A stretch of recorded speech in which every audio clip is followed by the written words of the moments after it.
and tonight's tale. 2 steps forward, no turning back. The song, Part 3.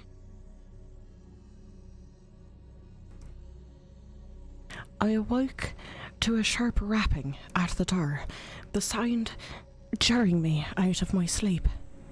The voice of the rectress sounded through the closed door.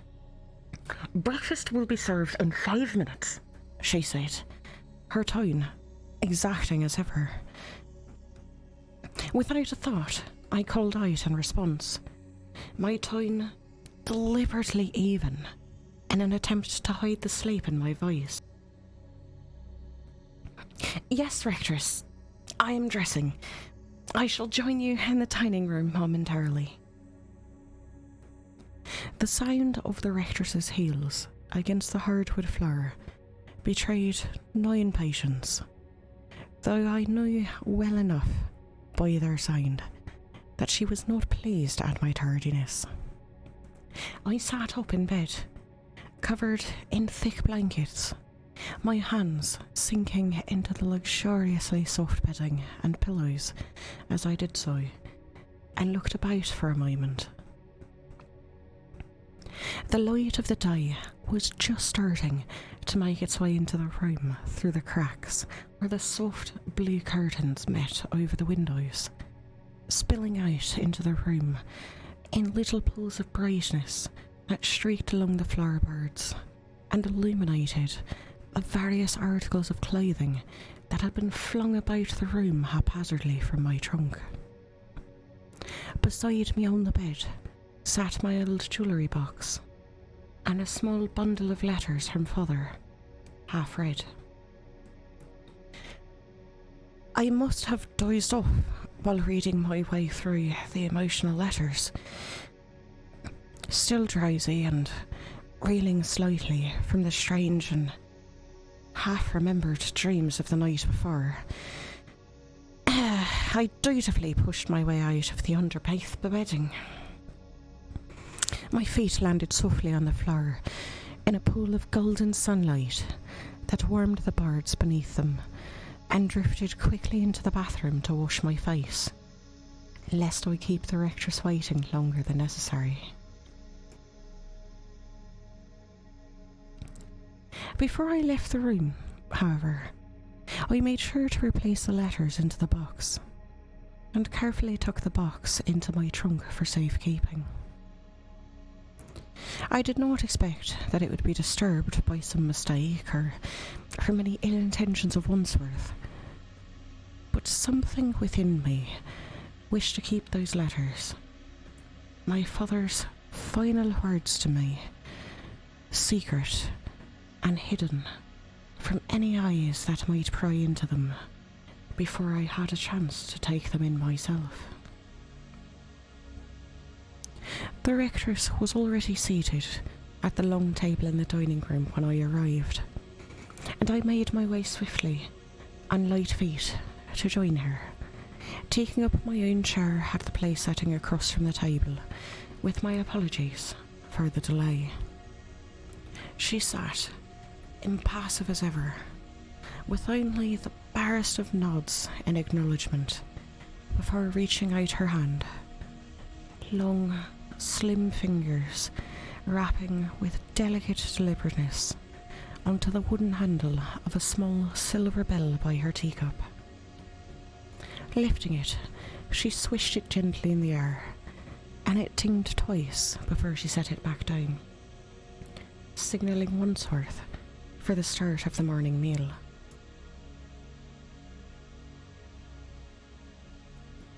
Shortly after, the door to the kitchen opened, and Wandsworth made his way into the room, carrying a large tray to the table, and looking far less harried than I had seen him previously.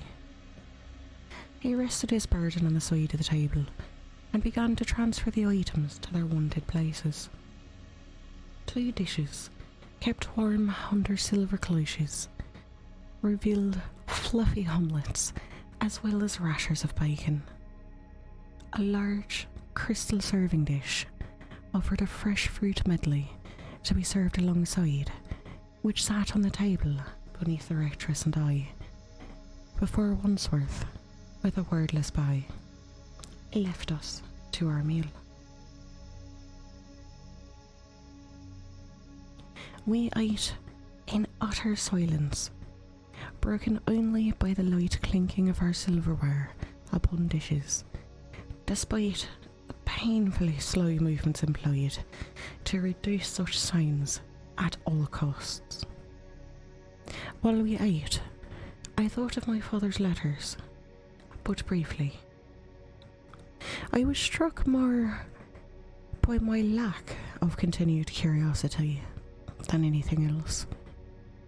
Last night, they had seemed to be the most important thing in the world, that it was of some dire consequence that I took in their words and exulted in the connection to the man whom had long since become a stranger to me. And yet now, as the sunlight beamed through the great windows of the dining room, they no longer held any fascination for me. As I ate the fruit salad, served by the rectress into a little china bowl, I took no pleasure, either in the sweetness or ripeness of the morsels, or in the prospect of returning to my chambers and the unopened letters. It truly seemed as though these were not the words of my last truthful kinship upon this earth, but rather as scraps of paper that might have been blown about the courtyard on a blustery evening, discarded pamphlets, or else carefully stowed notations of lessons by some erstwhile student, ill-focused upon their learnings. I began to dread the task of returning to consume the remainder of their contents. I was not, as one might assume, fearful of their contents, nor presuming by speculation and imagination that within the yellowing sheets there might be revealed some horrid darkness, nor elicitation of deep and abiding sorrow on my soul over the lost. Rather, my dread was of a far more constrained nature. I simply had no desire whatever to expend the time and effort of reading the words. It was, therefore, a relief to me when the rectress, the remnants of our breakfast cleared away from the table and tea served by Wandsworth, presented me with a large leather-bound ledger that she had procured. It was, in fact, part of a power that the rectress had acquired for the purpose of cataloguing the belongings of the estate in preparation for its sale. The present, though designed for its utility more than any joyous occasion, was still touching. I was grateful for the forethought the rectress never failed to show. Like her signature placid expression, exacting eyes, and imposing figure, attention to detail had always been a sort of calling card for the rectress. The ledger was perhaps the breadth of my two small hands placed side by side, and fingers only lightly slide. Its pages were expertly bound with a careful and attentive hand, with some degree of golden thread, whilst the parchment was crisp and smoothed, already pre-furbished with a series of lines and boxes that would be useful for the process in which it was meant to be used. The cover, however, was simply glorious. Inlaid in the leather, whether pressed or perhaps burnished by some process known only to the master of the craft itself, was depicted a glorious rendition of the seal Father had created for our family. A violin with its bow crossing but gently to form a rudimentary sort of X, encircled by a waving staff of musical notes. The very seal that Father used to close his letters. It was beautiful, and most fitting to place upon the ledger that would, in turn, serve to seal the final chapter of the estate. I met the eyes of the rectress after a thorough examination of the letter, hers alert as ever, and offered the smallest of smiles to her.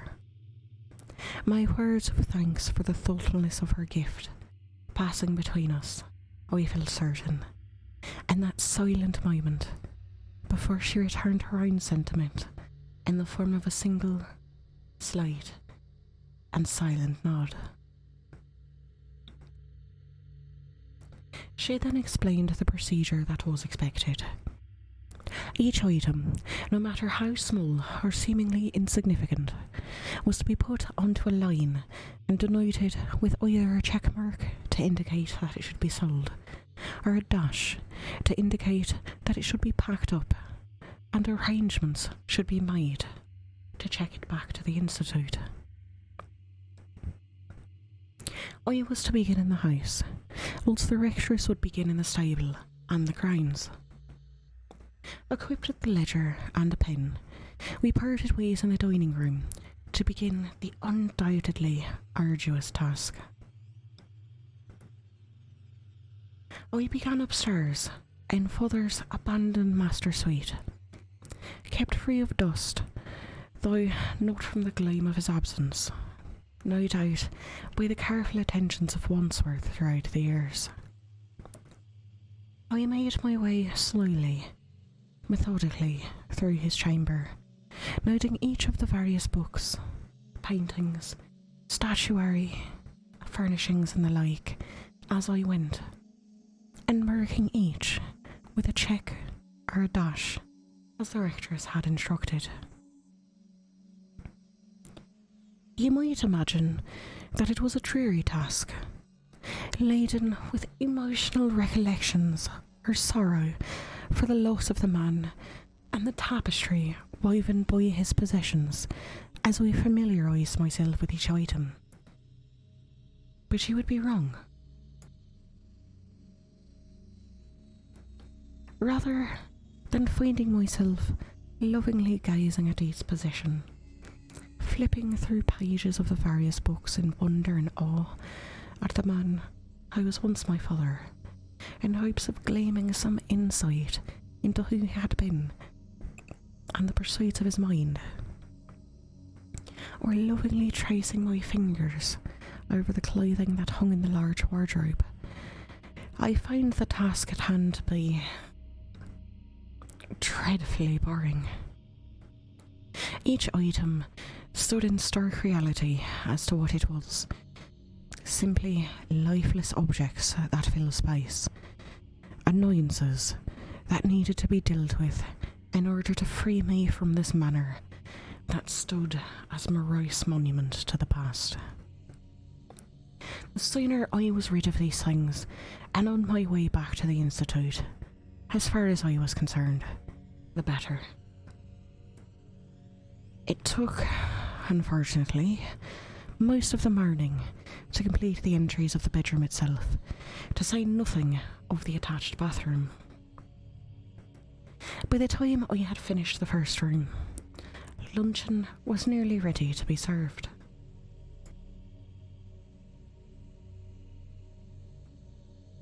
I took a swift shift to my own chambers, which had been straightened by Wandsworth at some point during the morning, for the clothing that had been strewn about the room had vanished, presumably having been straightened and hung in the wardrobe, and the blankets of the bed had been pulled taut and smoothed wrinkles. The pillows replaced to rest in their small pile against the headboard, having been fluffed and smoothed by expert attentions. I washed my hands and, with a damp cloth, cleansed my face before straightening my dress and heading down into the dining room, the ledger tucked under my arm, to meet the rectress. We discussed our progress over cucumber sandwiches, served with fresh strawberries and tea. The rectress, it seemed, was making far swifter progress than I, having completed her rounds in the stables, as well as the caretaker cottage, and much of the gardens, though she did not express disappointment with the headway that I had been able to manage. Once we finished our luncheon, in a short, silent stroll through the gardens together afterwards, we once again parted ways in the dining room, the rectress off to complete the cataloguing of statuary in the gardens, and I began processing Father's office, which stood down the hall from his chambers.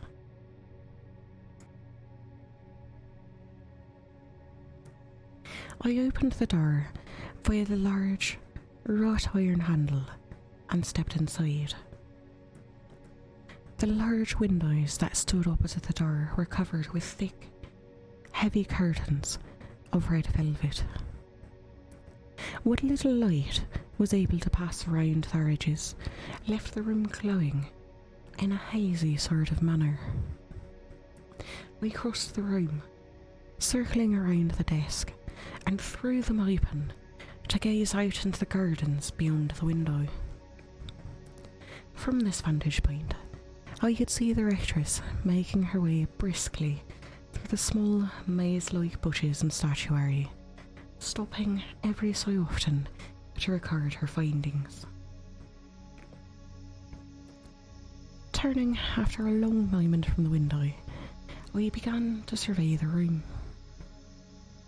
Before me stood the high back of a wooden chair, snugly tucked in against the desk, which was covered in an orderly fashion with a large planner, pens, some long untouched files and papers, and a small assortment of objects.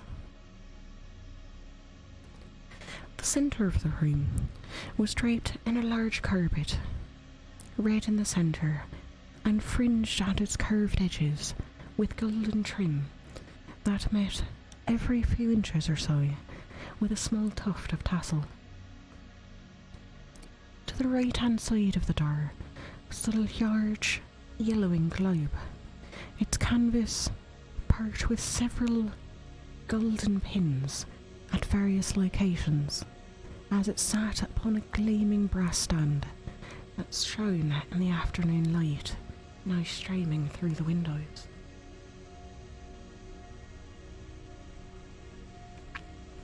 The far wall was lined with shelves that contained a large number of books in various sizes, as well as the wall nearest me, where it was not punctuated by the windows I had just unmasked.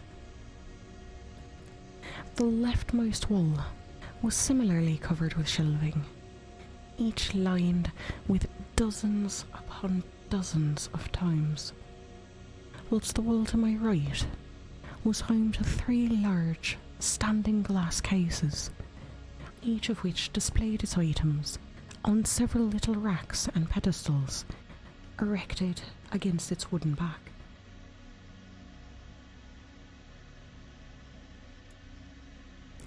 Dutifully, I placed the litter atop the desk, and with a neat and careful hand began marking down items. 1 office chair, high back, red leather cushions and mahogany. Check. 1 mahogany desk, 9 drawers. Check. 1 fountain pen, gold and ebony with matching stand. Check. Approximately 15 pens, assorted bronze, silver and wood. Check. One planner, leather and parchment. Check. I pulled the chair back from its nestled position at the back of the desk and sat down upon it carefully, perching at the edge of the seating as a proper lady should, in preparation of emptying each drawer to mark down their contents. But my buttocks sunk deliciously into the well-worn and comfortable cushion of the chair. Looking around briefly, if somewhat guiltily, I swiftly pulled my legs up into the chair as I moved back, settling in against the high back of the chair. I smoothed my skirts around my legs carefully as I closed my eyes for a moment.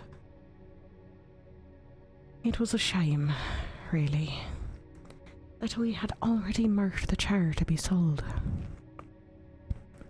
I should like to keep it, though I know well enough that attempting to change the denotation would look as an error, which would result in the ire of the rectress. Contenting myself to enjoy the simple pleasure of my father's chair, only until I had completed my work at the desk, I reached first for the large centre drawer that ran across the middle of the desk, just below its surface face. It resisted, at first, as though caught on something, before at last sliding out to reveal its contents. I saw nothing within that might have been lifted to such an angle as to prevent its opening, but reasoned that the drawer, judging by the small accumulation of dust within, had likely not been opened since father passed. Hansworth, no doubt, had neglected to open the desk during his usual cleanings, likely out of respect for my father's privacy. Such a sentimental thought filled me, for just the briefest of moments, not with a sense of thankfulness or abounding respect, as one might expect to experience at such a moment, but rather with a flash of intense disgust that was as out of place and unexpected as it was brief. Scattered about inside, I found a series of pieces of yellowed and curled parchment, with no discernible order to be found. I carefully withdrew them and laid them upon the desktop, with vague attempt to flatten them into an orderly pile, not terribly curious about their contents. A brief glance at a few of them revealed that they had been correspondences from various acquaintances and admirers that had long frequented father's post. I flipped to the last page of the ledger, which had been reserved for marking items which would require disposal, and entered: assorted correspondence, office desk, centre drawer. Once the letters had been removed from the drawer, I found tucked up against the back of the shallow drawer a tuning fork, which had likely been the cause of the drawer sticking in the first place, and marked it down accordingly. One unusually thin tuning fork, tri-prong. Check. The contents of the first drawer thus depleted, I returned the letters, weighted down carefully by the tuning fork, to the drawer, and closed it, before reaching to my left to repeat the process on the 4 drawers that stood to that side, and the 4 to the right. Father's desk had contained what was likely to be at least 100 letters, some errantly stuffed into torn envelopes, others unopened, still more having the appearance of having been handled quite frequently. Some stacks of letters were neatly ordered in rows within the drawers, held fast by large objects of glass and metal which we struggled to name, whilst others appeared to be shoved haphazardly into an already overstuffed drawer, shoved down and backwards so that the parchment was bent, folded, and in some cases ripped. They were strewn about within the drawer turned refuge bin, amidst the remnants of broken pins, tiny loose screws and silver pins, small curls of discarded violin strings, and several small shards of broken glass. Once I had completed my way through the jars, I stood up at long last and stretched my legs. Despite how comfortable I had been while seated in the car, it did feel good to get up and stretch and smooth out my skirts. Satisfied, I moved to the leftmost wall and pulled an armful of books off the shelving. Carrying them carefully back to the desk, I laid them atop its surface and retrieved another, and then another, until the surface could not reasonably contain more. Settling back into the comfortable chair, despite my previous assertions that I would not do so again, I began to make my way through the Times, marking each title carefully in the ledger, as well as the colour of its binding. I was taken aback by some of the volumes.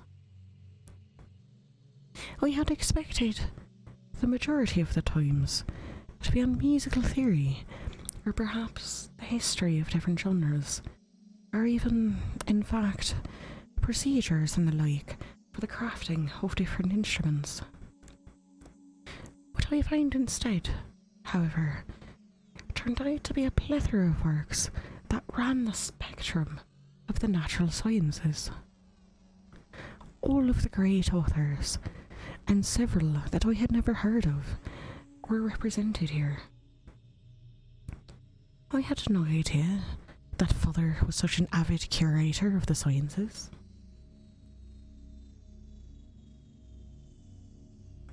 Once all the books I had removed from the shelves were marked in the ledger, I once more stood up and returned them to their wonted places, before clearing the next shelf in a similar manner, occasionally taking the time to leaf through the pages of a few times, particularly the ones that had been marked with ribbon to denote certain pages, and studied the passages, many of which had been underlined and marked with a quickly scrawled note in Father's hand.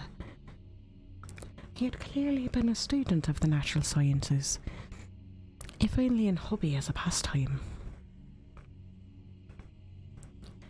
The sun was beginning to set as I worked my way through the leftmost set of shelves, and I was just returning the final stack of Times, bent over to do so, when the rectress appeared at the door of the office, which we had left open, to survey my progress and inform me that the evening meal was to begin shortly. I was to wash up and meet her in the dining room as soon as I had finished. I felt a wave of relief wash over me at the timing by which she had arrived. Had she arrived but a few moments before, I would have been caught, sunken into Father's large armchair, legs tucked underneath myself, in such an appalling manner as would have set the rectress into a rage, no doubt. I responded simply, and then crossed the room to follow her out into the hallway. We parted ways at the door to my own chambers. I made my way inside, setting the ledger carefully upon the small desk that was propped up against one wall and entered the bathroom to wash up.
Dinner was served not too long after.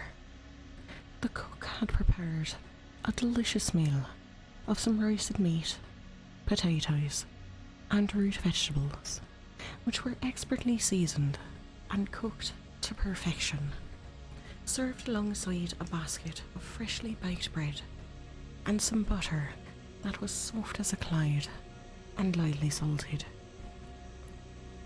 After our meal, the rectress and I, once more, went for a short stroll through the gardens at the front of the house before we parted ways for the evening, and I was left alone to my chambers and my father's letters once more. I had hardly thought of them at all throughout the course of the day, despite having been surrounded by his personal possessions and knowledge of his works and passions. His correspondences to fans and professors and students alike did little by way of piquing my interest. In fact, with each small notation in his books that I came across, I was more and more displeased at the thought of reading his letters. Once I had bathed properly for the evening and brushed out my hair and settled in some proper night clothes, I once more withdrew the jewellery box from where I had stored it within my trunk and made my way to get set up in bed. With the blanket smoothed painstakingly around my legs, the mountain of plush, soft pillows at my back, and I rested casually against them and did my best not to be filled with the abhorrent sense of loathing the sense of reading my father's final letters was filling me with. I picked up the second letter in its envelope, holding it delicately in my fingertips, as though it were made not of parchment, but rather something slimy and vile. Some refuse forced upon me, found on the side of the road, that must be suffered to be removed from my shoe, or else the hems of my skirts.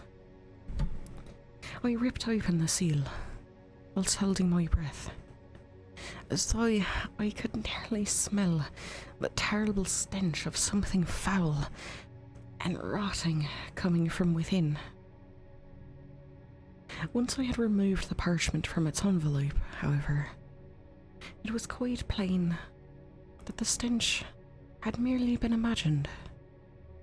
It was, of course, merely a letter penned long ago, its ink well dried and aged with the parchment of which it stood. It read thus: Veri, I trust this letter will find you well, though I have received no reply. I shall assume that you are focused upon your studies, having redoubled your efforts. I fear that I shall miss your reply, as tomorrow afternoon I shall be departing for a fortnight to the country. I have been awaiting for some months now the procurement of some particularly hard-to-come-by items, and wish to verify their quality and authenticity personally, rather than simply accepting shipment. Fear not, my daughter. I shall write again immediately upon my return. In the meantime, Wandsworth sends his love, as do I. Your father, Alexander. Or the first letter from my father had filled me with that particular warmth of a familial bond long lost, as well as a desire to continue reading. This letter from my father did not affect me as such. The loathing that I had felt when considering the task, the chore of completing his words, had me but filled before it dissipated. To say that I felt no reaction to his words, as laid here on the page, would be inaccurate, for I did indeed have a sort of a reaction. I felt upon the completion of the letter nothing, a nothing so distinct and lacking of any true emotion as to be acutely aware of the inverse of feeling. It was a numbness so complete and unmistakable that there was little more I could do than continue onwards, listlessly, to the next letter. Almost mechanically, I lifted the third letter to my hand, flipped it over, and broke the seal before withdrawing its contents, and began to read.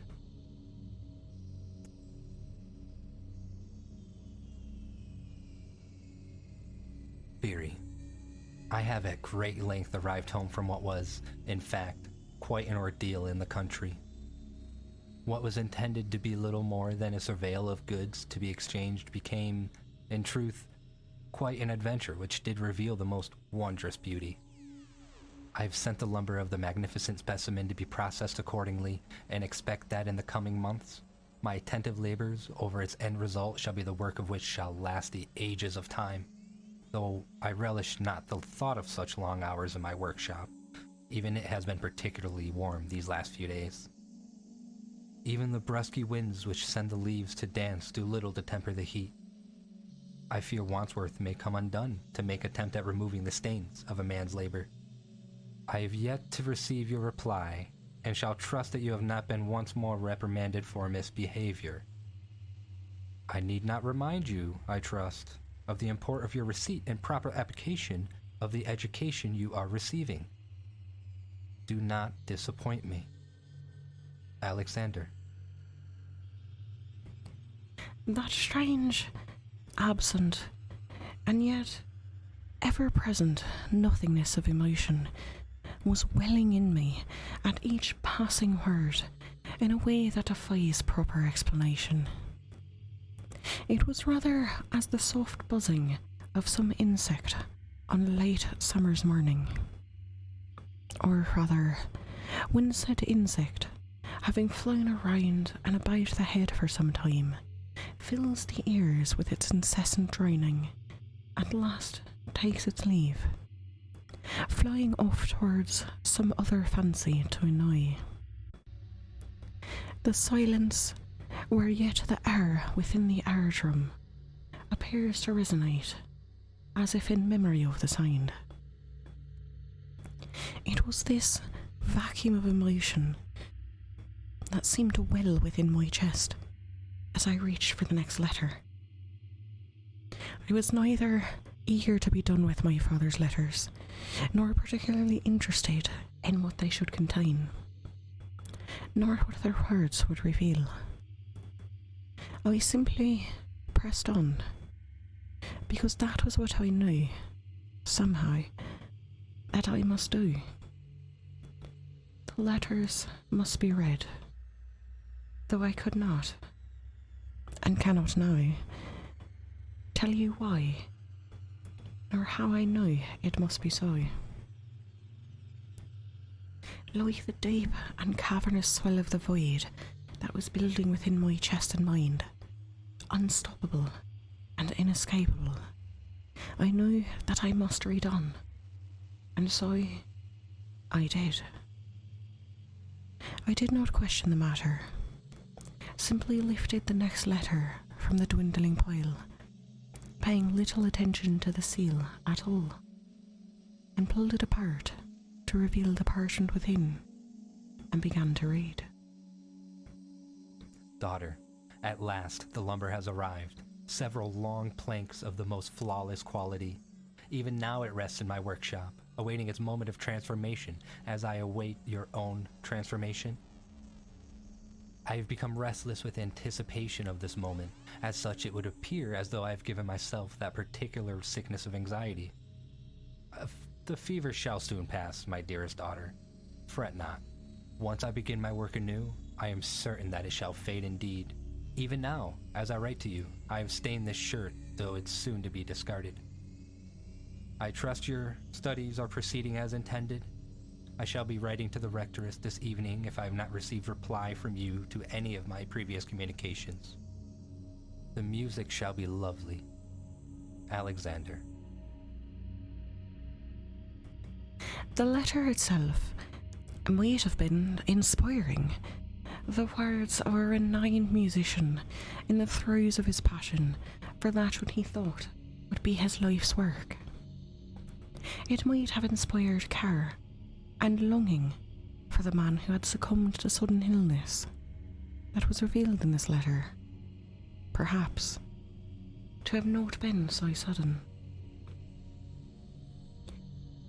But for me, the letter held little more than the flat and grey memory of a man that I could scarcely imagine in my mind.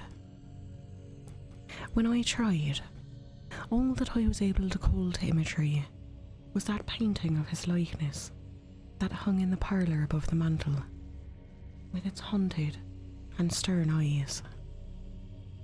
Even that, however, elicited little enough reaction within me, and the dull buzzing, or rather, the absence of such buzzing, continued to grow, drowning out most of the thoughts that I might have had.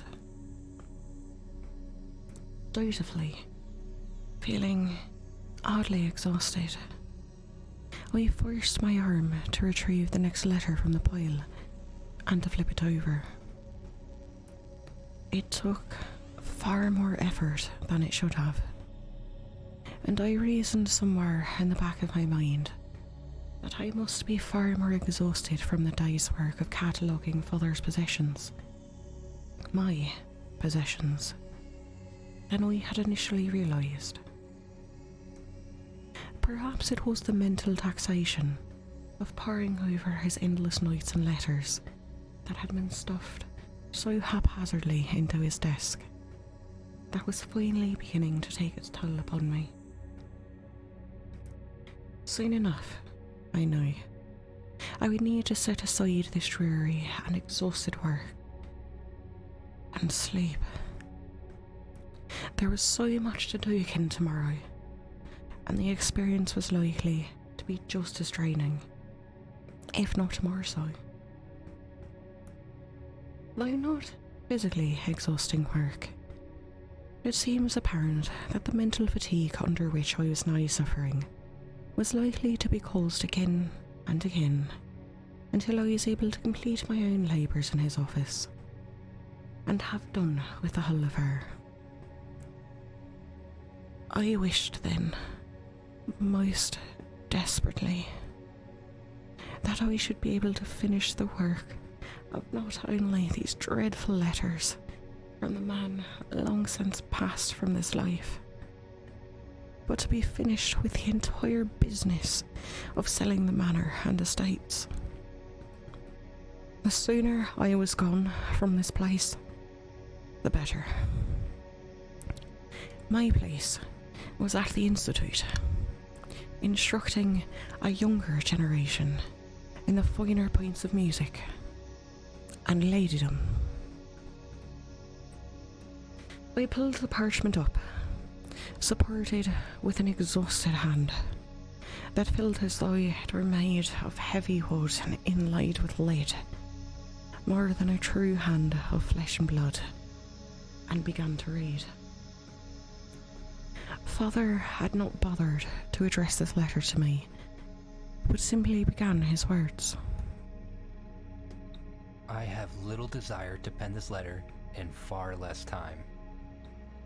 My work is of far more import than to expend the effort of post upon post when no reply has been received.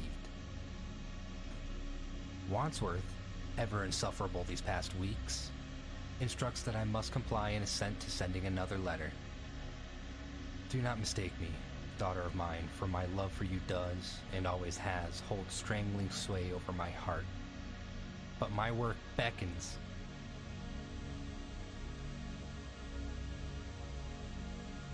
Many a late night have I toiled in my workshop, covered in sweat and the fine dust of the woodworks, while I bring my masterpiece, the very finest, with which I shall accomplish that which only the greats before me have ascertained. The inspiration of symphonies for generations to come, the deep and lasting renown and admiration of those lacking the ambition to accomplish that which Scripture portrays as impossible. Try and fail. That is the way of the lesser man, lacking an ambition, but not I. Every failure is opportunity to succeed again. The nervous disposition of the eternal failure shall not rest its mantle upon me. I must return to work. Be well, Alexander. No sooner had I finished the letter in my hand, I reached for the final letter, eager to at last be done with the laborious and erroneous task of reading through my father's final letters. We ripped the envelope open haphazardly, and in so doing managed to tear into the parchment that it contained, though I fortunately did not mar the words within. The final letter was short, the script hastily thrown upon the page in such a fashion as made it difficult to read properly. I was forced to peer quite closely at the paper that I held in my hand, and puzzle over the words and messy script until its meaning became clear to me. V. No time for a letter, but I must inform, yes, must tell you of the greatest accomplishments. Not perfected as yet, no, but soon enough indeed. Sleep, says Wandsworth, but I shall not. Merely time only to put pen to ink and mark the occasion. I have succeeded in my creation. Sounds like no other to delight and inspire. Rough around the edges, certainly, though time and attention and wear shall correct, nay, perfect, eh. The letters at last complete, I thrust them into the box and leapt from my bed, my feet hitting the floor heavily as I darted back to my trunk, plunging my arm inside in order to bury the box as deeply within it as I could. It was only upon my turn trip to the bed that I remembered, with a groan that welled up from the depths of my weary and exhausted soul, that I had yet to make my way through the journal which Wandsworth had presented me at my father's funeral. What it contained within, I could not even begin to guess at, nor did we have any particular desire to guess upon its contents. I wanted so much to be rid of it, to be rid of the letters and the endless writings that I did not care about. For I did not care about them. And the task of having to sit and spend countless hours upon hours poring over the journal of a dead man did not excite me in any way other than to spurn me towards agitation. Frustrated and exhausted, I leapt into my bed in a huff, throwing the covers over myself with little regard to their rumpling or the noise that I was making, and flopped over onto the pillows. I spent much of the night tossing and turning. Altogether too warm to be comfortable, we eventually kicked the blankets off the bed entirely onto the floor, where they lay in a crumpled heap. What little sleep I did manage to get was fretful, to say the least. In and out of sleep, rolling about over and over on the bedding, which I found to be at once too soft and too hard. By the time the morning light began to peek through the windows of my room, my night dress was as rumpled as the bedding, and lightly stained with the sweat that had peeked through from my skin. I was still tired, but rose up from the bed and cleaned myself, at least thankful that the night was over, and I might be able to continue my work of entering every last tedious item in this needlessly large manner into the little black ledger. The ledger accompanied me in my evident agitation to the dining room to join the rectress for a morning meal of eggs and toast and jam, where she made a scornful note of my demeanour. I knew well enough that such a disposition was unbecoming of a lady of my stature and breeding, and willingly confessed as much, as well as my budding desire to have done. The rectress, in a rare moment of what I believe might be marked as compassion, admitted that she, likewise, was feeling rather homesick for the Institute, and would delight in returning sooner rather than later. We parted ways, with the directress once more making her way out into the gardens to follow the path that would lead her to the servants' quarters to begin her work there, and I once more climbed the stairs back to my father's office. The windows had been left open from the day before, as I had failed to close the curtains before joining the rectress for supper. The air within was muggy and stifling, despite the early hour, and I crossed at once to open the actual glass panes of the window to allow, hopefully, for the morning breeze to enter the room. Like much else in the room, the windows were stubborn to open, having sat, no doubt, for so long without any use. But eventually I was able to angle a few of the panes and breathe the fresh morning air as it streamed in. I once more laid the ledger out upon the desk and made my way to the second set of shelves on the left-hand wall, where I had left off.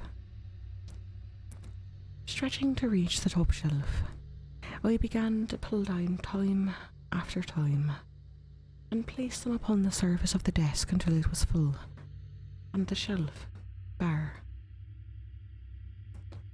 I did not seat myself in the chair, eager as I was to be done with the work as quickly as possible, and remained standing, leaning gently over the front of the desk to write as I made my way through the tomes, opening them only if their title was not emblazoned on the front, and then returning them one by one to the shelf. The first shelf took roughly a quarter-hour to complete, as did the second, which was done in the same fashion, removing the books a few at a time to place them upon the desk until it was empty, entering each time into the ledger, and then returning it to its wanted place a few paces across the room.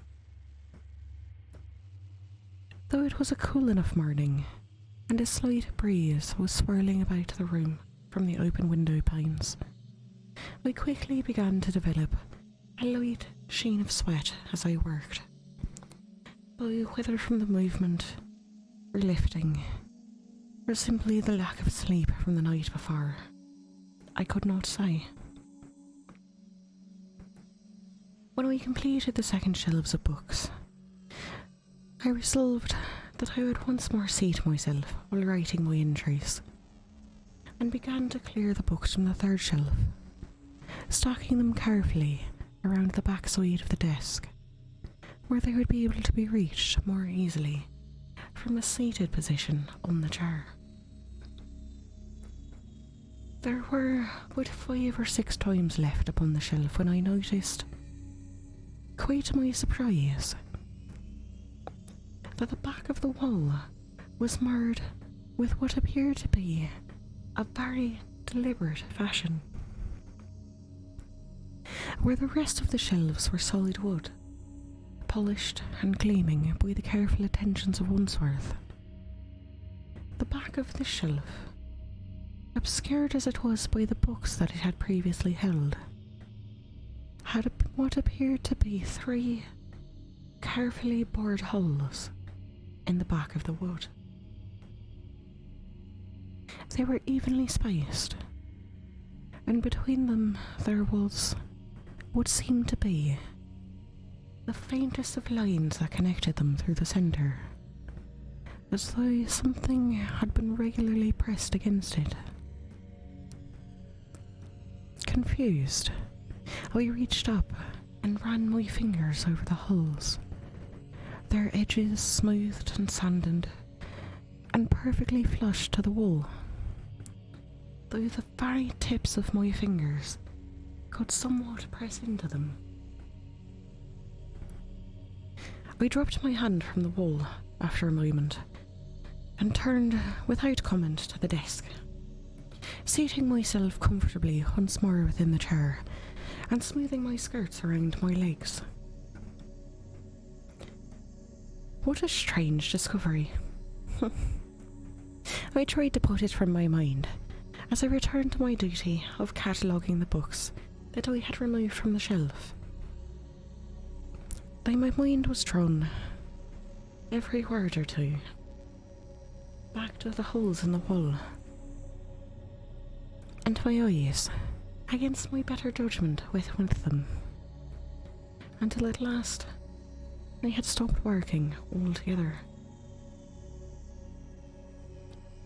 I was leaning across the top of the desk, one hand against the side of my face, the pen carelessly draped between my fingers, simply staring in wonderment and amazement at the strangeness of the 3 holes, though I could not for the life of me begin to explain why they held such morbid fascination to me. They were, after all, simply 3 small holes in the back of a shelf. In all likelihood, they were utilised in its construction in order to secure the shelving to the wall. And yet, something within the haze of nothingness that had sustained from the night before was filling my mind and drawing my attention towards those 3 small holes, as though I were a moth, and the small indentations and the darkness within were in fact the brightest of flames. I was helpless to resist the call of whatever mystery they might contain. At long last, the thought came to me, and I sprang from my seat, pushing the chair back with a flurry of motion and pulling at the top drawer of Mother's desk, where I had the day before weighted down the letters found contained within with the unusually thin tuning fork that I had found and denoted in the letter. It was that tuning fork that I sought, having at last realised that it seemed to be, from my memories of it, a perfect fit for the 3 holes presented in the back of the bookshelf. My hands reached into the open drawer, scrambling about the parchment to find it, clawing against the bottom of the drawer, until at last I was forced to simply pull with all my strength upon the drawer and remove it from the desk completely, struggling under its weight to place it atop the desk and confirm what my mind already knew, but did not want to admit. The small mound of now scattered and crumpled parchment remained, but the tuning fork, the key to whatever mystery was hidden behind the wall of my father's office, was gone.